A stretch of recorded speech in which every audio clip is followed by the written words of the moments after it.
Hi friends. இன்னைக்கு பார்த்தீங்கன்னா, எனக்கு மருதாணி கிடைச்சிருக்கு. இந்த மருதாணி அரைச்சு கையில வைக்க போறேன். இதுதான் இந்த வீடியோல பார்க்க போறீங்க. ஃபர்ஸ்ட் பார்த்தீங்கன்னா, நம்ம மருதாணி இலையை உருவி போடும். நிறைய நாளா வைக்கணும்னு ஆசையாட்டு இருந்துச்சு. ஆனா இன்னைக்கு தான் எனக்கு கிடைச்சிருக்கு.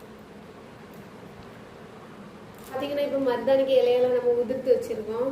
இனி இதை நம்ம போய் அரைச்சிட்டு வரலாம். அரைச்சிட்டு பார்க்கலாம் வாங்க. ஃப்ரெண்ட்ஸ், இப்போ பார்த்தீங்கன்னா நம்ம மருதாணி அரைச்சாச்சு. இனி கையில் வைக்கிறதா செய்யணும். வச்சுட்டு உங்களுக்கு காமிக்கிறேன். ஹாய் ஃப்ரெண்ட்ஸ், இப்போ பார்த்தீங்கன்னா நம்ம மருதாணி வச்சாச்சு 2 கையிலையும். என் ஹஸ்பண்ட் தான் எனக்கு வச்சு விட்டாங்க. பார்க்கலாம் எப்படி செவக்குதுன்னு.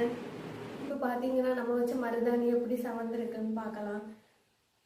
நான் 1.25 மணி நேரம் தான் வச்சுருப்பேன். டக்குன்னு எடுத்துட்டேன் மருதாணி. ஆனால் நல்லா செவந்திருக்கு. இந்த வீடியோ பிடிச்சிருந்தா எங்கள் பிரபு ஸ்டெப் சேனலை லைக் அண்ட் சப்ஸ்கிரைப் பண்ணி சப்போர்ட் பண்ணுங்கள். Bye friends.